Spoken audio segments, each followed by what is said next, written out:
तो डॉक्टर सुबह सुबह ही आ चुके हैं और यहाँ पर वो कर रहे थे चेरी का टेम्परेचर चेक। टेम्परेचर चेक किया चेरी का, तो थोड़ा टेम्परेचर आया थर्मामीटर में, और वो इसी तरीके से पूरा टाइम सुस्त और ऐसे उदास बैठी रही। हम उसको देख कर बिल्कुल नहीं समझ पाए कि हुआ क्या है, और एकदम से अचानक से कैसे वो उसको कुछ हो गया। मतलब एक दिन पहले तक वो बहुत अच्छे से खेल रही थी। तो डॉक्टर ने फिर उसको 3 इंजेक्शन दिए, एंटीबायोटिक का, फीवर का, और एक इंजेक्शन और दिया था, वो शायद पेन का था। तो जो इंजेक्शन लगने के बाद चेरी को बहुत दर्द हो रहा था, जैसे कि आप देख ही सकते हो, बहुत पेन में थी वो। और जो बच्चा इतना हंसता खेलता रहता है, जो इतना पूरे घर में शोर मचा के रखता है और बहुत एक्टिव है चेरी, और वो एकदम से इतना शांत हो जाए तो कैसा फीलिंग आती है वो आप समझ ही सकते हैं। क्योंकि बच्चे तो हमारे घर में भी हैं, और ये भी एक छोटा बच्चा ही है। अभी जस्ट 3 महीने की है चेरी, और जब 20 डेज़ की थी तब मेरे पास आ गई थी, और तब से ये मेरे साथ ही है। बस बीच में जब मुझे थोड़ा टाइफाइड हुआ था, उस टाइम पे कुछ टाइम के लिए मुझसे अलग रही थी, और अब मुझसे मतलब देखा नहीं जा रहा था कि यार इसको अचानक से हो क्या गया है। और आप भी देख सकते हो कि जो इतना उछल कूद करती रहती है और कितना सुस्त हो गई है बिल्कुल, और उदास है बिल्कुल। तो चेरी उस दिन इतनी बीमार हो गई कि उसने खाना पीना सब छोड़ दिया, और वो डर इतना गई थी इंजेक्शन से कि मेरे पास आकर बैठ गई। देखो ये मेरे पास आकर बैठ गई इस तरीके से, क्योंकि उसको बहुत डर लग रहा था। जैसे छोटे बच्चे अपनी मम्मा के पास आ जाते हैं, ये मेरे पास आ गई थी। और पूरा टाइम एक ही जगह पर बैठे रहना, और इस पोजीशन में ये लेटी हुई है। मैं इसको बहुत बार इसके पास गई कि थोड़ा बोल ले, हंस ले, खेल ले, लेकिन कुछ नहीं किया इसने। और ऐसे ये देखो इस तरीके से ना मुंह फेर के अपना चुपचाप लेटी थी, क्योंकि अंदर से वो बहुत ज़्यादा दुखी थी। और तब तक हमें इसका पता नहीं चला कि इसको हुआ क्या है। हमने सोचा कि शायद नॉर्मल फीवर है और पेट में कुछ दिक्कत हो गई होगी। लेकिन उसके बाद क्या हुआ कि चेरी ने उल्टी की, उसने वॉमिट की, उसके बाद उसने लूज मोशन हो गए उसको, और वो बहुत गंदे तरीके से हुए थे। हमने डॉक्टर को बताया ये सब। तो डॉक्टर ने बताया कि ये एक पार्वो वायरस होता है डॉगीज़ में। उसको पार्वो वायरस हुआ है, और वो बहुत छोटी मतलब ब्रीड है, और ये ना इन्फेक्शंस जल्दी से पकड़ लेते हैं।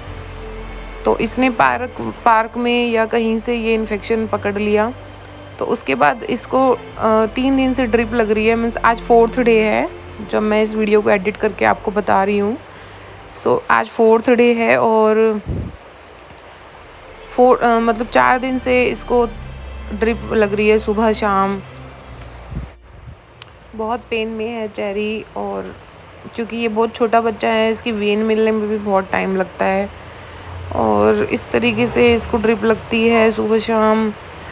बहुत प्रॉब्लम में है, क्योंकि चेरी की जो वॉमिट है और जो भी वो स्टूल पास करती है वो सब में ब्लड आता है, और खाना पीना सब बंद हो गया है। आज 4th डे है, कुछ भी नहीं खाया उसने। और इस वायरस में ज़्यादा खाना पीना देते भी नहीं हैं, और जो पानी है वो पानी बिल्कुल नहीं देना होता, क्योंकि उससे ये वायरस बहुत ज़्यादा फैल जाता है।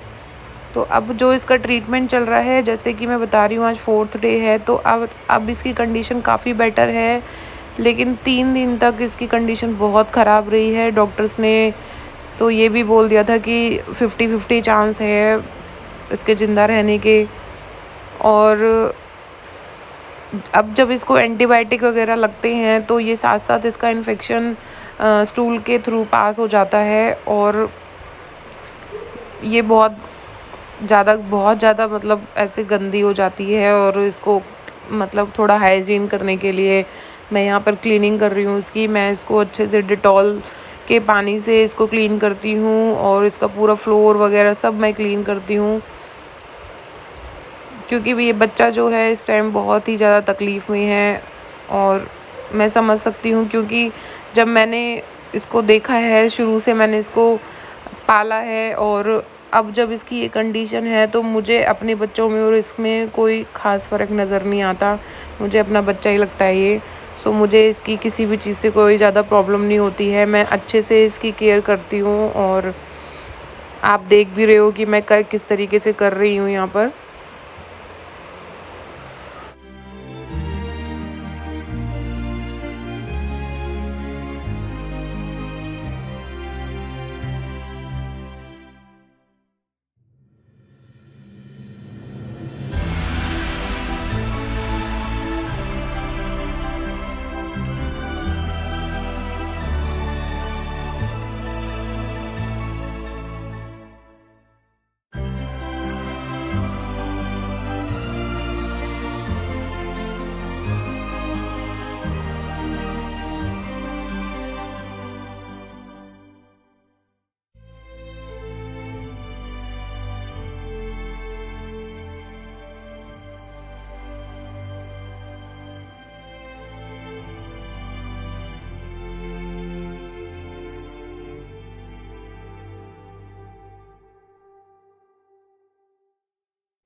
यहाँ पर इवनिंग टाइम है जब चेरी को फिर से ड्रिप लगी है और मॉर्निंग इवनिंग दोनों टाइम लगती है।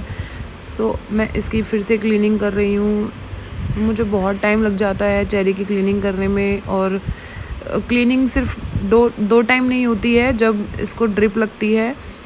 दिन में जितनी बार भी वॉमिट करती है या फिर स्टूल पास करती है तो मुझे उसी टाइम पर क्लीनिंग करनी पड़ती है, चाहे ये दिन में 3 बार करे 4 बार करे, क्योंकि इसको जो दवाइयाँ इसको लग रही हैं उससे इसका जितना भी इन्फेक्शन है वो सारा निकलता है। तो वो निकलना बहुत ज़रूरी है इस टाइम पे। वो निकलेगा तभी ये ठीक होगी। तो यहाँ पर ये भी मेरे साथ बैठे हैं और सारी क्लीनिंग करवा रहे हैं। मैं अच्छे से इसको हाइजीनिक रखती हूँ डिटॉल से क्लीन करके, क्योंकि जितना हम इसको क्लीन रखेंगे हाइजीनिक रखेंगे उतने जल्दी ये रिकवर करेगी। और इसकी कंडीशन आप देख रहे हो, क्योंकि आप पहले भी वीडियोस में देख चुके हो कि चेरी कैसी थी और अब ये कैसी हो गई है। सो स्टार्टिंग के जो 2 दिन थे तब तो मैं मतलब इतना ज़्यादा सीरियस हो गई थी, इतनी टेंशन हो गई थी मुझे कि क्या हो गया है हमारी चेरी को। बट जैसे जैसे ड्रिप लग रही है, इन्फेक्शन निकल रहा है, तो वो थोड़ा उसकी इम्प्रूवमेंट है एक्टिविटीज़ में और पहले से काफ़ी बेटर है अब। और भगवान इसको जल्दी से ठीक कर देंगे, मुझे पता है ये ठीक हो जाएगी।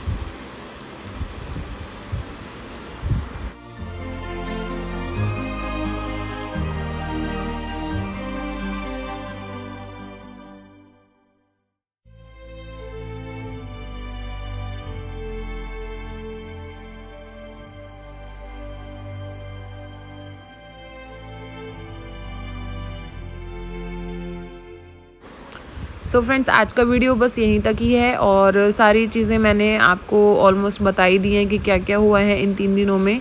इसी वजह से मैं वीडियो भी अपलोड नहीं कर पाई, क्योंकि चेरी को मेरी ज़रूरत थी और मैंने पूरा ध्यान उसी पर दिया है। सो अब नेक्स्ट वीडियो कब आएगा मुझे नहीं पता, but thank you so much for watching my video. और चेरी की रिकवरी हो रही है, सो हो सकता है मैं जल्दी जल्दी कुछ वीडियोज़ बनाऊँ। सो नेक्स्ट वीडियो जो होगा उसमें मैं आपको दिखाऊंगी कि मैंने अपना फर्नीचर चेंज कर दिया है। So stay tuned for new video.